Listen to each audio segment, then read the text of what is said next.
Coming to you straight from the Rio Grande and beyond. Broadcasting to the four corners of the globe. So grab your seat, your coffee, or your sundowner. Okay, everybody, here we go. On point, as always. This is Gloves Off. Gloves Off.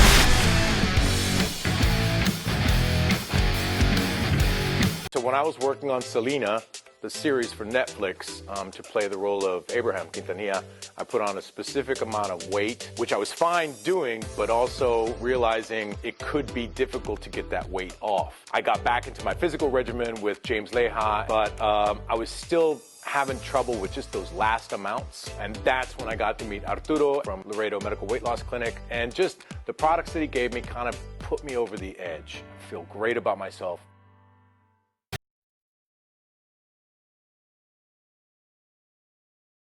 I will stand with our teachers so they continue to get pay raises in our schools to make sure they are fully funded.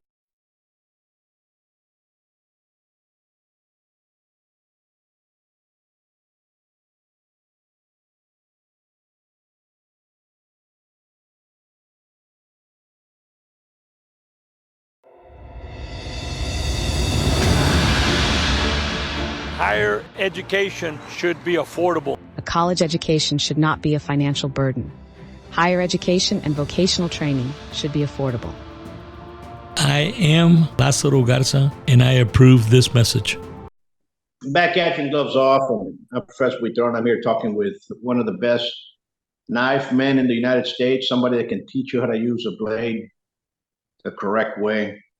My hats off to Guro Carlito Bonjoc, who to me has become a older brother.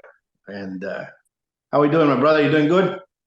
I'm doing well, man. It's been rough after after the lockdown and then having the health changes that I'm going through and having to make adjustments and especially traveling. I have to make a lot of adjustments when I travel. And but we're doing it, man. I mean, it's just things got to get finished, things got to get done, and we got to do them, And so it's just we're just moving forward, man, and changing lives, affecting people's lives, and we're out here teaching and sharing the Filipino martial arts culture, and just sharing what I learned from the old guys here in Stockton, man. And it's a lot of things are changing, disappearing, and so we have to make sure that we preserve the old way, and embrace new thoughts too.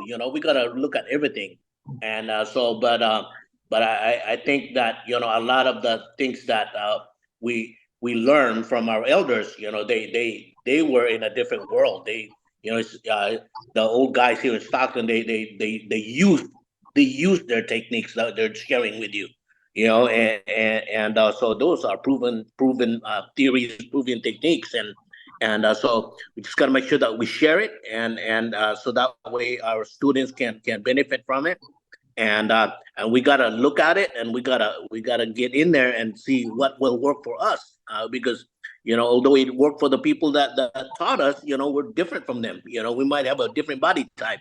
We just have to make sure that that we're learning is what's going to work for us specifically. So, but I love sharing the culture, man. I love to be a part of those few that get to share that with everybody, and so I'm really honored that I'm part of that. And because Stockton Filipino martial arts it's strong and it's growing, and I'm just happy that I'm part of that. Well, brother, I'm glad that you're out there and teaching it, and you have a lot to teach. And I tell this to anybody that always tells me, I go, you really want to learn Filipino martial arts here in the States? Of course, everything right now has expanded across the US of A, correct? Because of you all. I go, you all have to go down towards Stockton, California, and start learning to scene for, I really call Stockton the Mecca of the Filipino martial arts. And then California, then it expands like that outward, right? And even though there's some great other martial art instructors from the Filipino side of things that are around the US, but everything really basically started right there where you're at in Stockton. And it's a different culture, and I'm glad that I was embraced as a brother by you and others there that I hold highly in great martial artists in each in their own right. And to see how that fighting culture of that martial art has actually influenced the world in martial arts and how it has changed it and the thinking of it. I see people that get a video on YouTube or something and go out there and start teaching something that they don't know where the history is at, and the history ends up there in Stockton, And regardless of whichever form or fashion you take it, or whatever flavor, whether you take it over the three greats, and then you all that are expanding on it, and that knife culture, those knife techniques, it's very important in the martial arts. A lot of people say, "Well, why are you going to use a knife in a fight?" It's not that you're going to use it; it's that somebody might use it against you, and you have to be able to recognize and understand what it's all about. And a lot of people say, "Oh, well, we do spears and what have you," and they preserve those arts with it. Those are all great and beautiful. But in today's society, some of those weapons are no longer used. And I know that you've been here in Laredo, Texas with you, and the first time you got here, you said it looks like Stockton. And it looks like Stockton and feels like Stockton. Yeah, and everybody here, if you look at their hips, they have a folder, they have a knife. It's very prevalent. You go somewhere, liquid courage sets in, and a blade's going to come out. And people don't understand that reality of things in the street. Yeah, that's definitely a reality that's man, it happens, man. It's just that we got one of our local guys, one of our local escrimadores. He was working as a bouncer at a bar, and this one evening, man, this guy, he was gifted. It was his birthday, and somebody gave him a knife as a gift. And so they went to the bar, and he's got this knife on him, and so the argument ensued, man, and they were outside the bar, and so he escalated the fight. This guy with the knife, he just not knowing the responsibility of the knife. So he had a knife. So guess what? He gets in an argument, and boom, he takes it out. Well, he's got it out. Somebody grabs a metal garbage can and slams him with it. And now he gets knocked down. The guy takes the knife away and stabs him with his own knife. Yeah. So it's just not taking that responsibility, that weapon, just because it's that you have it and you got it in your hand, you don't know how to use it, and if you're not paying attention, somebody can take it from you and use it against you, just by pulling it out when he didn't need to, he escalated the whole situation. He ended up paying with his life for it. Absolutely. And you see a lot of people here, and you see everybody carrying one, and it escalates, and all of a sudden a blade pops out, and most of them don't know how to use it, but they're going to come at you, they're going to attack you like it, and it's unfortunate, but it does happen. A lot of people forget that a street fight's very violent, and a lot of people search for the martial arts to teach them how to defend themselves, but let's just face it, the vast majority of martial arts that's out there is not for the streets. There's very few martial artists that teach somebody to deal with it in the streets, and very, very few in comparison to the masses. And a lot of people think that the masses is what's going to get you. Well, the masses, it's going to get you, get you killed. And It's that responsibility that you need to do. And the only way you can get responsibility is if somebody teaches you with that care for you to be responsible, right? And that only happens with that type of teaching only happens from those that actually come from real life experiences, have actually used it, will tell you that. And not knocking down the martial arts, but we have a lot of fads in the martial arts, fads throughout. It always comes in from the 80s all the way to the present. You have fads. And fads are good, but they're also not good because some of them aren't developed for the street. And when you're dealing with people that sometimes carry blades, and a blade comes out, things that you look good on TV and look good on YouTube, it's going to be your death match in the street. People need to realize that. And if you're going to train with those systems that teach you with a knife, you better train with somebody that's teaching you how to be responsible with it. Yes, yeah. People have to realize, the difference between demonstration and then actual application of real techniques. And I protect that knowledge as much as I can, and I let it out sparingly. But I do a lot of demonstration type techniques, which is close to what you can use to apply, but it's not totally applicable. It's somewhat applicable with minor changes.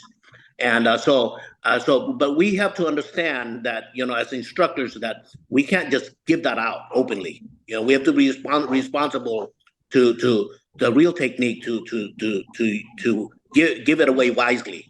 And that's just me, but hey, do I do a lot of demonstration type technique? Yeah, I like to have fun. I do a lot of stuff that I do a lot of drills. I love drills, I just know what they're for. I know what they're the skill building aspect of them, and I know their limits, and so people have to understand that, So, and it takes you have to have an instructor that cares enough about the art to make sure that they give it to you right. Absolutely. Listen, when you have people and people come in there and they teach you, and the first thing they ask for is, there are differences in questions, and you ask somebody, what do you want to do this for? They say, I really want to learn how to defend myself. Well, that's an honest question. But then they come in here and they say, for something to do, that's also an honest question, but they're not really serious about the training, right? Yeah. They might be serious about training, but they're not really serious about what they're learning. It's a difference. And we, as instructors, I say, if you have a good moral ethics, you're kind of going to weed them out. You're going to teach them, but you're teaching somebody how to basically beat the shit out of somebody else. And you're teaching somebody how to use these skills against somebody and defend themselves. I mean, this is what I was taught is, if somebody comes to you and you have to defend yourself, well, then you have to do what you have to do to go home. And it's kind of hard to say that, to somebody that comes in, because that philosophy, they still haven't identified that feeling. The streets are bad, the streets are cruel. And you're basically teaching somebody how to pummel somebody to the ground. And with that, you have to understand, are they responsible enough to take that? Not because of any legalities towards you, but legalities towards them. Yeah. I agree with you. That's why back then, when the stories that you tell me about Grandmaster Ain, Caballas, and all them, they would teach you, and you couldn't go anywhere else. Why? Because they were just teaching you. They were teaching. How can I say? They were weeding you out before they can teach you other levels. A lot of people don't know that. A lot of people do not understand that. They're teaching you because they're passing on something that's a life-saving skill. And what I mean by life-saving skill is sometimes when you're using a life-saving skill, this life-saving skill is also to eliminate the threat that's in front of you.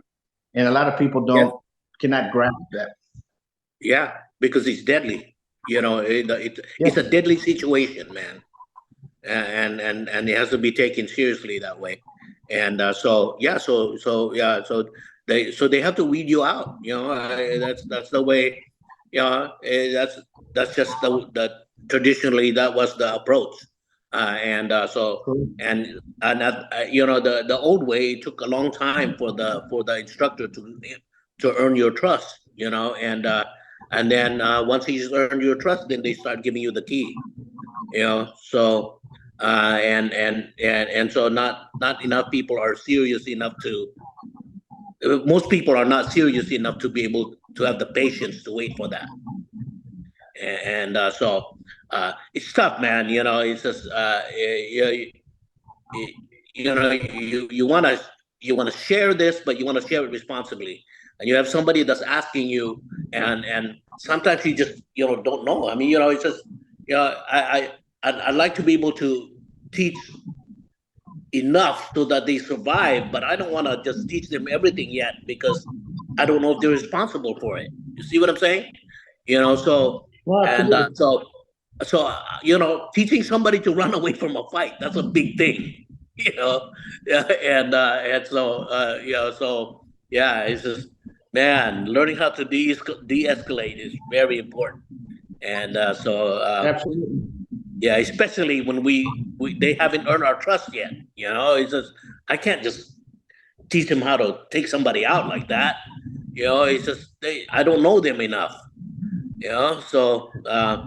But if they're willing to be patient and learn and learn the basics and build themselves to the person that I can trust, then then we start sharing those things.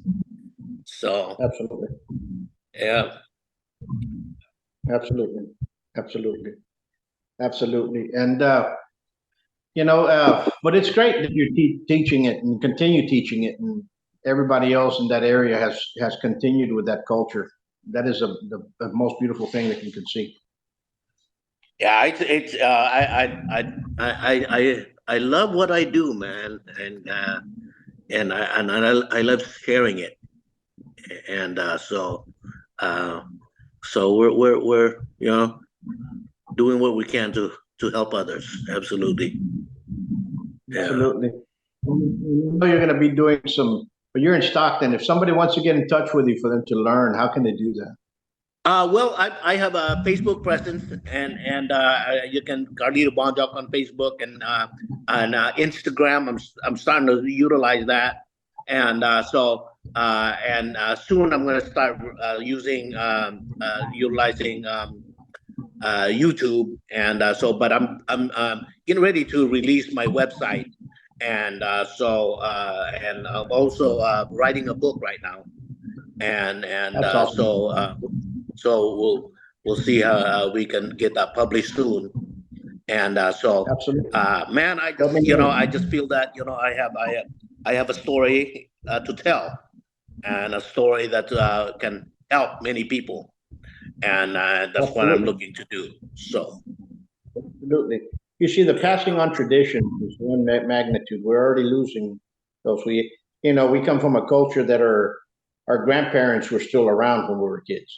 In today's culture here in the United States, some kids never meet their grandparents, and it's getting further. So the further away we get from that, the less of a culture that we have. They think the culture that they see is the culture that you see in some sitcoms that are coming out on TV, and that's wrong. Even though it's what it is, but. So that those traditions have to be passed on, and the legitimacy of those traditions have to be passed on as well. And a lot of people, and I'm not knocking anybody, but a lot of martial arts out there, they get strapped with getting bigger and bigger places, and they can't fill them up, so they just start accepting anybody. And by accepting everybody, I don't know whether you're diluting the art or you're diluting the presence or you're diluting the actually technique of what is being passed on.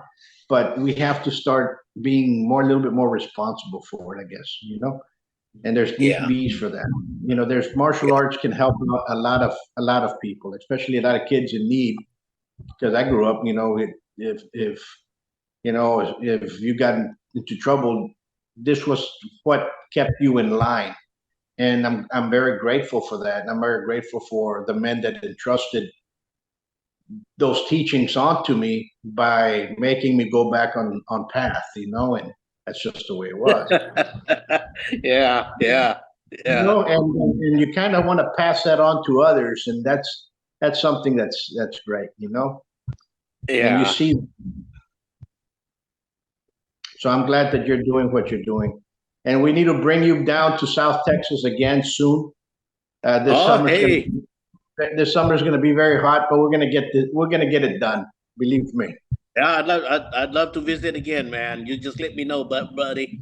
I'll get on a plane, man. I'll be there for you. And of course, we'll have to do a bunch of stuff, but and then we'll go up there too.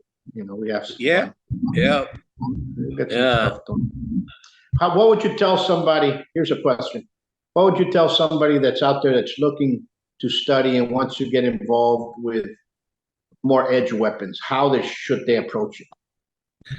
I think that they should approach it knowing that they're getting into something that takes a lot of responsibility, and so they have to seek somebody that's that has.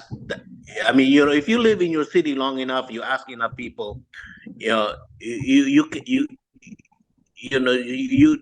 know who those people are, and but you have to ask a lot of questions, and so and you might build your relationship with the first person, and it might be the right person yet, but that might lead you to the right path, So sometimes when we get into a new sport, a new study, we don't know fully what to look for yet, and so sometimes we're sometimes somebody out there with trickery and mind power can just mesmerize us, and wow, we think we're doing the greatest thing in the world, and then when it comes to real situation, that doesn't work, and after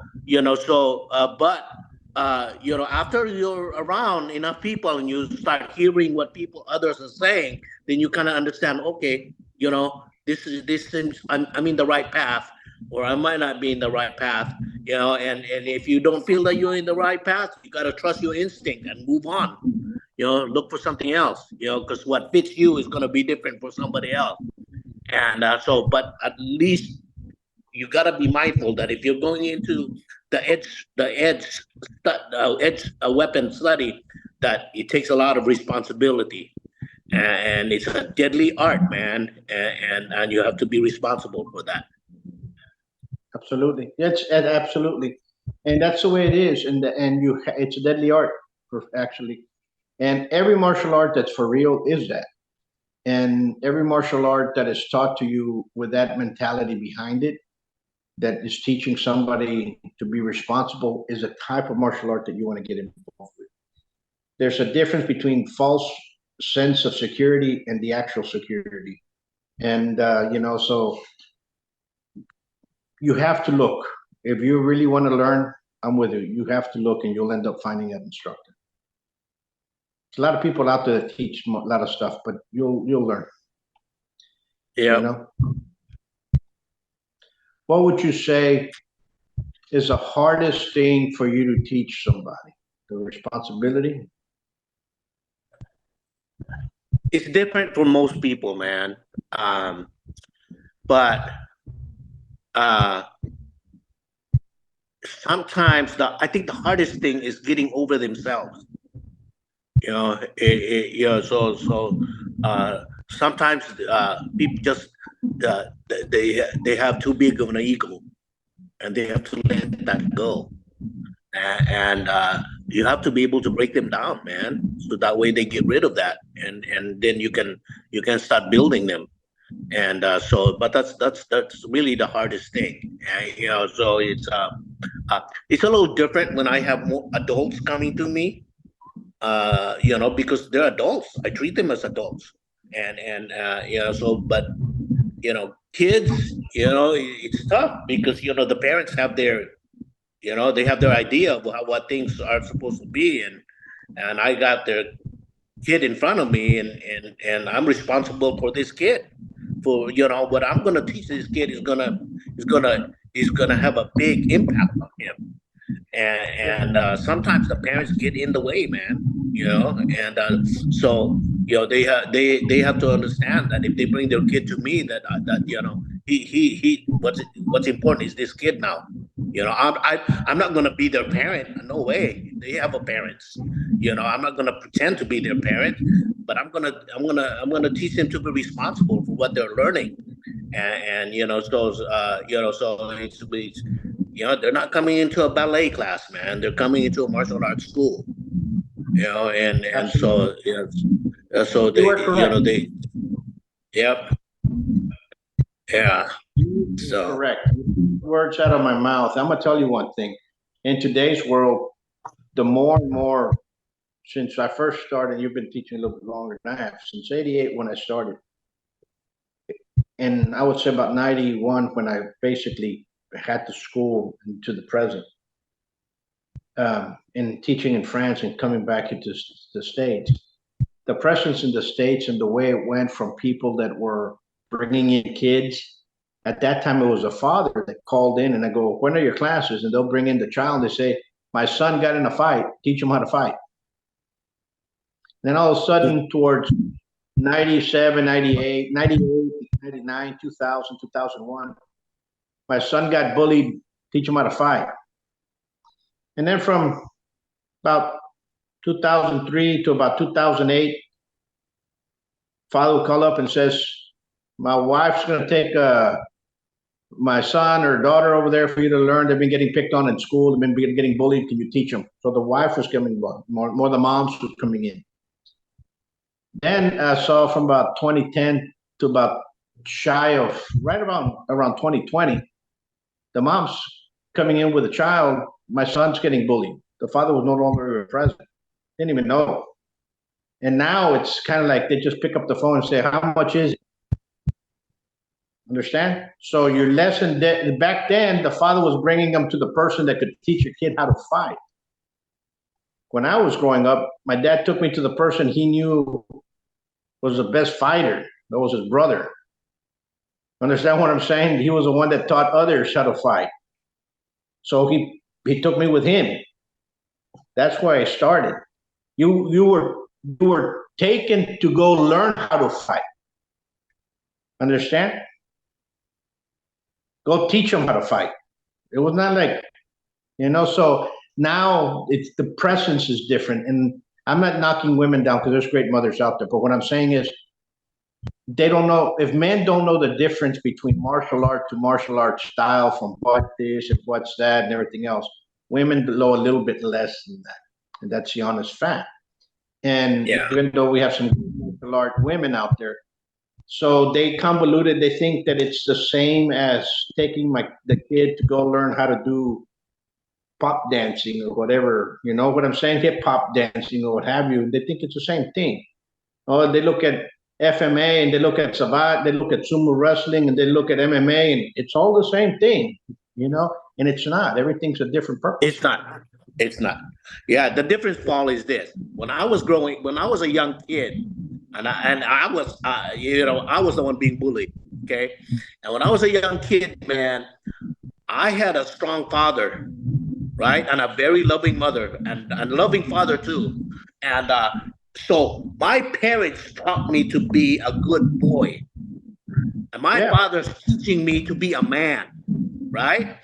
And so when they went to go find me an instructor to learn how to fight, they didn't look for somebody to babysit me. They didn't look for somebody to come and teach me to be a man. I have a father to do that,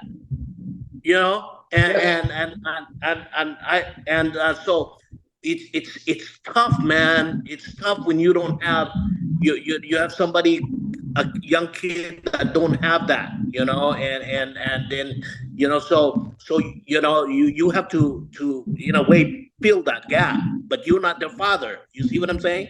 So it's different, and sometimes, man, they're coming to bring their kid, and they want you to be all of that, to discipline them, so that's a whole different thing that I'm not qualified to do, bro. Yeah, that's something they need to learn at home, so they come over and they say, they bring them the kids and they say, I want you to teach them discipline. No, you guys, you're the parent. You're the one that's supposed to be teaching them discipline. That's your job. I'm teaching them how to fight. So I mean, responsibly, of course, at the level that they need to learn it in. So I'm going to teach them how to punch somebody in the face and how to bust them up. How are you going to discipline that? Because what I'm going to teach them, and you're not showing any discipline, they're going to use it the wrong way, and who's going to be the one to blame? Us. Yep. Yeah.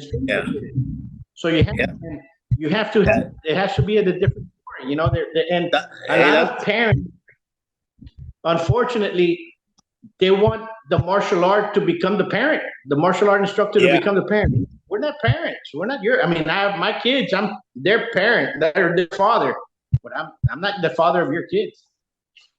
Yeah.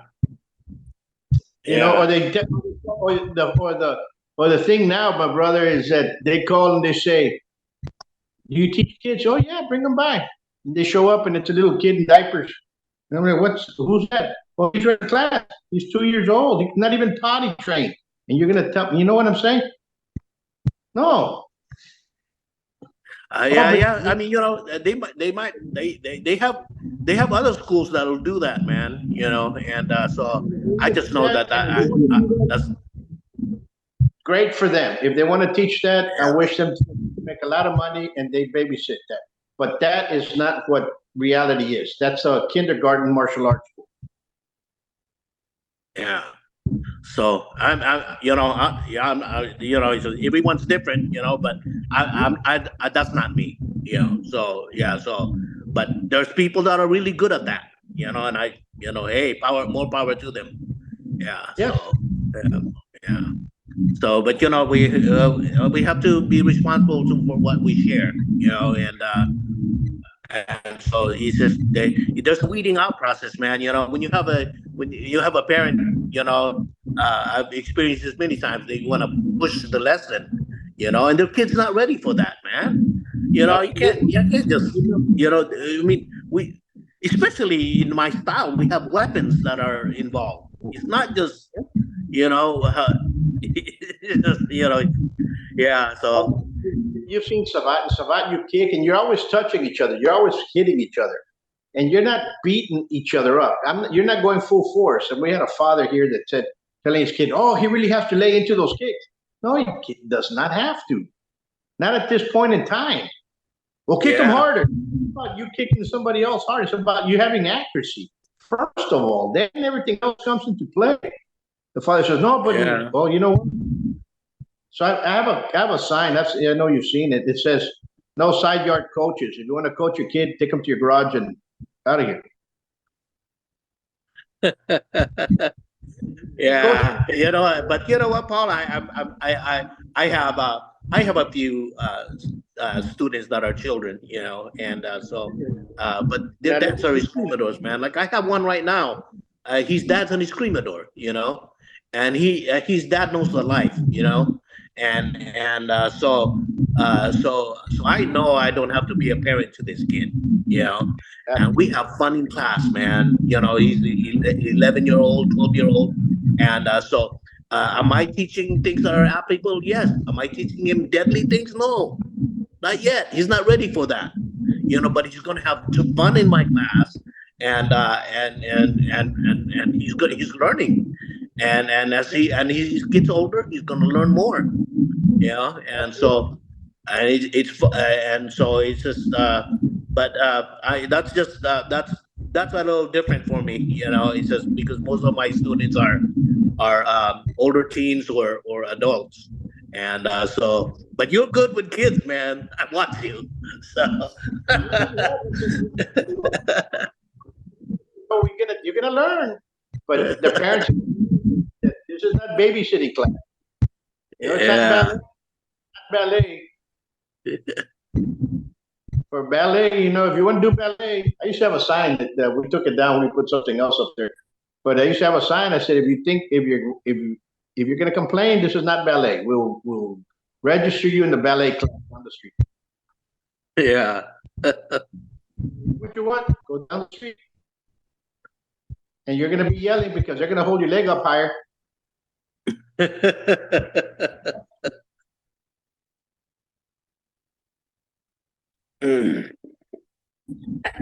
Pass on the same care as if I was teaching my son and I was teaching anybody else's son, I'll be teaching an adult student.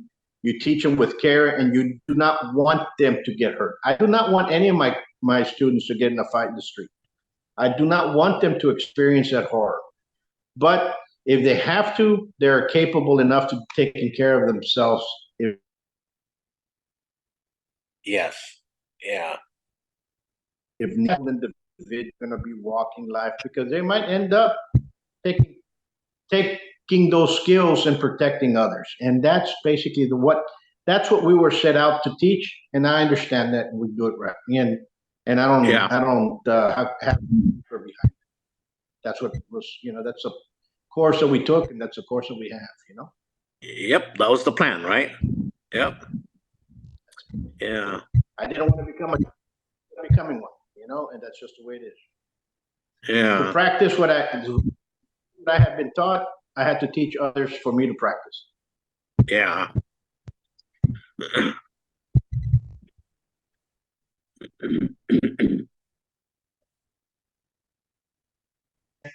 Everybody out there that's watching, you all have a great weekend. It's Mother's Day weekend, and to cherish everybody. Some of us do not have our mothers anymore. We love them to death still, but those that have, go tell your mom that you love them. Yeah, sir. Yep, I agree. Yeah, absolutely. But we'll be touching base soon, my brother, and I wish you luck on that book. And you better I need a copy of it as well. Yes, sir. Yes, sir. Yeah, yeah. I'll let you know when it's ready, man, so you can look at it and look at it before I even publish it. I want you to look at it and critique it and make it better. So, all right, my friend. I always enjoy talking to you, and anytime you want to do a project, you want to do something, you let me know. If you need something, you let me know, my friend. I'll be there for you. So whatever happens, the doors are here wide open for you or your students. And for you guys out there, if you guys are in California, Stockton area, want to learn some great Filipino martial arts as well as some knife culture, please contact Guro Carlito Bonjoc. And the way we leave you is you guys be safe, stay safe, and God bless you all. Until next time. Peace.